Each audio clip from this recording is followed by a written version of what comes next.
నమస్తే. కాంగ్రెస్ పార్టీ ఈ దసరాకి ఈ బతుకమ్మ పండుగకి 2 చీరలు ఇవ్వబోతున్నామని చెప్పి ప్రకటించారు. ఒక్కో చీరకి 800 ఖర్చు చేసి కూడా ఇస్తున్నాము అని చెప్పేసి కూడా ఈ రాష్ట్ర ప్రభుత్వం చెప్పింది. ఈ నేపథ్యంలో బతుకమ్మ చీరల్ని ఇందిరమ్మ చీరలుగా పేరు మార్చిస్తున్నారు. అయితే ఇందిరమ్మ చీరలు ఎందుకు, బతుకమ్మ చీరలు బతుకమ్మ పండుగ తెలిసే విధంగా బతుకమ్మ చీరలే అని చెప్పేసి పేరు పెట్టి పిలవాలి అని చెప్పి కూడా చాలా వరకు సోషల్ మీడియాలో నడుస్తున్న చర్చ. మాట్లాడిన దీనిపైన మనతో కూడా మాట్లాడి కాంగ్రెస్ పార్టీ మహిళా నాయకురాలు. చెప్పండి అమ్మా, బతుకమ్మ చీరలు అంటే మాది వర్ధనపేట కాన్స్టిట్యున్సీ. నా పేరు పద్మా యాదవ్. సామా చెప్పండి. ఇటు గతంలో చూసిన మన 10 ఏళ్ళ అధికారంలో బీఆర్ఎస్ లో బతుకమ్మ చీర ఇచ్చారు. ఇప్పుడు కాంగ్రెస్ ప్రభుత్వం ఏమో బతుకమ్మ చీరనే ఇందిరమ్మ చీరగా పిలిచి ఇందిరమ్మ చీరలు ఇస్తా అంటారు. ఏం చెప్తారు, ఎట్లా ఉండబోతున్నాయి?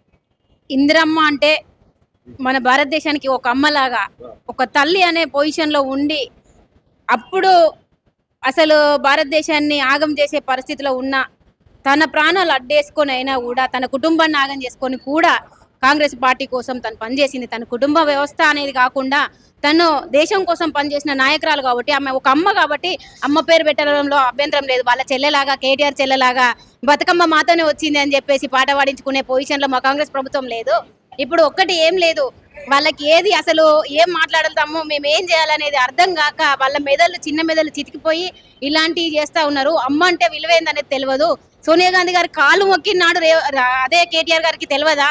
ఆమె దగ్గరికి పోయి వాళ్ళ నాన్న కాలు మొక్కి మాకు ఈ రోజు ప్రత్యేక తెలంగాణ కావాలి అని అంటే ఒక అమ్మలాగా 1200 మంది బలిదానాలను చూడలేక సోనియా గాంధీ గారు తన మనసు విలసిల్లుతో ఈ రోజు తెలంగాణ ఇచ్చింది అని అంటే ఆ అమ్మ కుటుంబమే కదా. ఇందిరమ్మ అంటే దాంట్లో తప్పు అనేది ఏం లేదు. ఖచ్చితంగా ఇందిరమ్మ అనే పేరు మాకు అందరికి బాగుంది.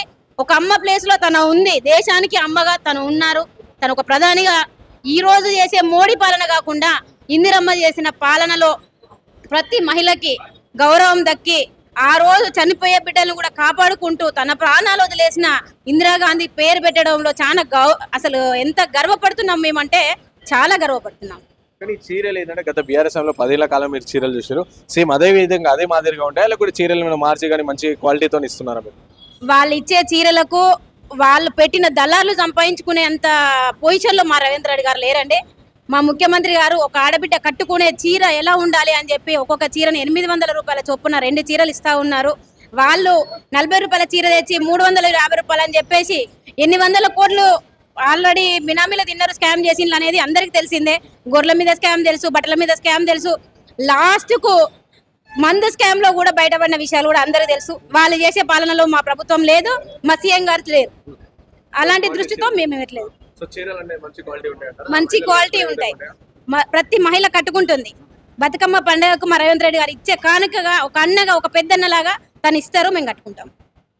ఇంకోవైపు ఈరోజు పాలమూరుకి కేటీఆర్ గారు పర్యటిస్తా ఉన్నారు. పాలమూరులో రేవంత్ రెడ్డి గడ్డ పైన రేవంత్ రెడ్డి పాలమూరు బిడ్డ అని చెప్పి అక్కడనే వెళ్ళి కాంగ్రెస్ పార్టీ చేస్తున్న అన్యాయాలను కూడా అన్ని కూడా వెండగడతామని చెప్పి కూడా తను మాట్లాడుతున్నారు. బస్ ఏం చెప్తారు? ఒక చిన్న విషయం అండి, కేటీఆర్ గారికి ఖచ్చితంగా అసలు అర్థమై ఉండాలి. మా రేవంత్ రెడ్డి గారు పాలమూరు బిడ్డనే. తన ఇంట్లో ఊర్లోకి మేము మొన్న వెళ్ళి చూసాము. రోడ్డు వస్తుందంటే తన ఇల్లు తను వద్దు, మనకు జనాలకు ఇబ్బంది కావద్దు అని చెప్పేసి కూలగొట్టుకున్న మనస్తత్వం మా రేవంత్ రెడ్డి గారిది. వాళ్ళలాగా రెంట్ ఇంట్లో ఉండి ఫామ్ హౌస్లు సంపాదించుకొని బతికే బతుకు మా రేవంత్ రెడ్డి గారికి లేదండి, మా ప్రభుత్వానికి లేదు. ప్రజానాయకుడు, ప్రజాప్రభుత్వము వాళ్ళు ఇచ్చిన హామీలు ఏమి ఇచ్చిందో ఇప్పటికైనా చెప్పమని చెప్పండి. డబుల్ బెడ్రూమ్ అయితే ఏంది, 3 ఎకరాల భూమి అయితే ఏంది, దళితులకు సీఎం ఇస్తా అని చెప్పి అన్నది ఏముంది, దళితులకు 10 లక్షలు ఇస్తా అన్నది, ప్రతి ఒక్కటి వాళ్ళు ఏమేమి ఇచ్చిందో అవి చెప్పి వాళ్ళు అక్కడికి మీటింగ్కి వెళ్ళడం బాగుంటుంది. లేదంటే సిగ్గుచేటుగా మాకే సిగ్గు అనిపిస్తుందండి. వాళ్ళు అక్కడికి వెళుతున్నారు అంటే మాకు సిగ్గు అనిపిస్తుంది ఫస్ట్. అంతే కదండి, మేము 6 గ్యారంటీలు ఇచ్చినాము.